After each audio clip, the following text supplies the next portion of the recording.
Você já prestou atenção como os caminhos de Deus são realmente inescrutáveis? Eu estava lendo como aquela passagem aqui em Gênesis, onde os irmãos de José lançaram ele na cisterna e venderam para os ismaelitas e o enviaram para o Egito. Nessa passagem aqui não fala das dores de José, dos seus lamentos, não fala. Mas lá na frente fala como ele clamava, né, para eles não fazerem isso com ele. Mas o interessante é que quando Deus tem um propósito na nossa vida, quando Ele tem um chamado, né, Ele faz a gente cumprir esse chamado, Ele nos leva para o lugar do chamado.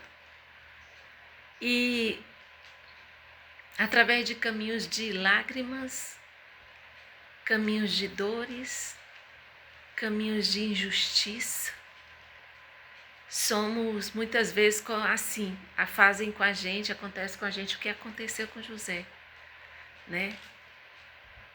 Esses são os caminhos que Deus nos faz trilhar, caminho de quebrantamento,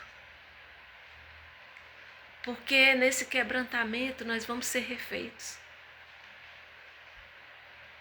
Sendo moídos, a gente vai poder verter óleo, verter azeite. Uma vez eu vi uma frase que diz assim, que a cana só produz açúcar depois de muita prensa, de passar por muita prensa. E o que aconteceu com José nesse caminho de dor, de lágrima, de injustiça, que o que fizeram com ele foi injustiça. Ele não merecia aquilo. De quebrantamentos, porque só Deus sabe o quanto que ele foi quebrantado em toda essa situação, quanto ele chorou, quantas dores na alma ele sentiu, sendo injustiçado. Que com certeza a gente pode até esperar essas coisas de pessoas que a gente não conhece, mas de pessoas conhecidas, especialmente parentes, pessoas que deveriam nos amar e fazem isso com a pessoa, com a gente. Aí o quebrantamento é maior ainda. Mas é nesse quebrantamento que Deus nos refaz. É nesses quebrantamentos que Deus faz a gente chegar ao lugar. Não seria isso, e seria, né? Chegar ao ponto, é isso. Ao ponto que Ele quer. Porque a gente vê o quanto que José era infantil, era dedo duro, como chamam aqui no Nordeste, pessoa que entrega aos outros, que fica falando, né, que fica fazendo fofoca, levando, como ele levava as coisas dos irmãos para o pai. E a gente vê o quanto que ele era mimado também. Então, esse caminho de injustiça que ele foi obrigado a trilhar, de maldade, de dor, de lágrima, de quebrantamento, foi nesse caminho que ele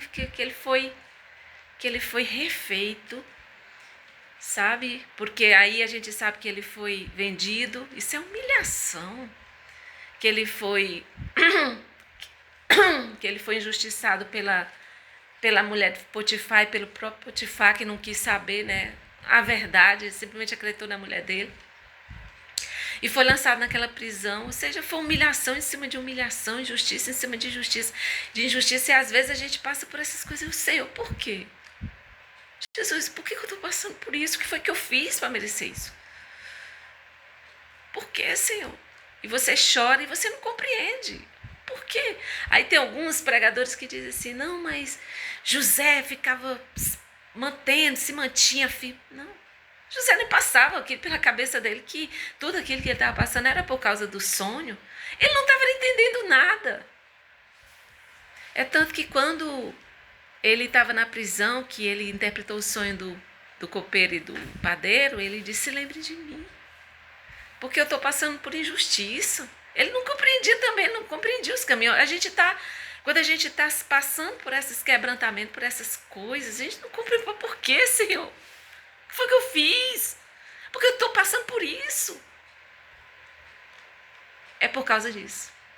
Muitas vezes é por causa da gente ir apronta mesmo, mas outras vezes é porque Deus está querendo nos levar ao ponto, a nos fazer, sabe, nos colocar naquele ponto de amadurecimento desejável para cumprir o chamado, para cumprir a obra. Aí depois que, tem até uma música que diz assim, que quando o Senhor estava me refazendo, ou seja, primeiro ele quebranta, nos deixa os pedaços, depois ele reúne esses pedaços, como disse Oséias, vinde, voltemos ao Senhor, ele nos despedaçou, mas ele nos sarará. Então, José ele foi despedaçado por Deus para ser refeito, para ganhar maturidade, para ganhar sabedoria, para desempenhar bem o serviço para o qual ele tinha sido chamado por Deus. Então, lembra disso. Se tu está compreendendo desde a tua tenra infância que tu passa por certas coisas aqui, meu Deus, por quê? Por que todo mundo é diferente comigo assim? Por que eu tenho que passar por tudo isso? O que foi que eu fiz antes de nascer? O que foi que eu fiz? Por quê? Se eu estou em pecado, qual o problema? Irmão, irmã, é exatamente por causa disso. Os caminhos do Senhor são inescrutáveis e Ele nos faz passar por essas coisas para nos levar ao lugar dos seus desejos, o lugar dos seus sonhos, porque como Ele diz da palavra de Deus, da palavra dele, Ele diz assim, eu é que sei. Eita, eu é que sei os pensamentos que tenho a vosso respeito. Sou eu que sei. Sou eu. Eu é que sei para vos dar o fim que desejais. Então, o Senhor nos leva por esses caminhos de dores, de lágrimas, de sofrimento, de injustiça. A gente sofrendo injustiça, padecendo nas mãos de pessoas que deviam nos amar, de pessoas que deviam acreditar em nós. Mas Deus está no controle e Ele pode estar te preparando para um grande chamado. Aguarda, confia no Senhor, espera, porque um dia te nascerá Efraim e depois, qual foi o primeiro? Manassés e Efraim, né? Manassés e depois Efraim. Manassés quer dizer, eis que eu tenho esquecido tudo que passou, que eu passei na casa do meu pai. E Efraim, eis que Deus me fez prosperar na terra da minha aflição. Então, nesses lugares de aflição, Deus pode estar preparando grandes coisas para você. Confia no Senhor, porque Ele é digno. Ele é digno de confiança. Não esquece que Ele é o teu pastor. E que Ele te leva a águas tranquilas e a pasto verdejante. Só tem uma coisa, não esquece que tem esse leva no meio. Ele te tira de um ponto e coloca no outro. Mas esse espaço aí, Ele usa essas coisas muitas vezes. Essas humilhações, essas lágrimas, esses quebrantamentos, as dores da tua alma, mas tudo está colhido no odre dele, as tuas lágrimas e o lugar dos sonhos dele, o fim que tu deseja, para lá ele te está levando. Deus te abençoe.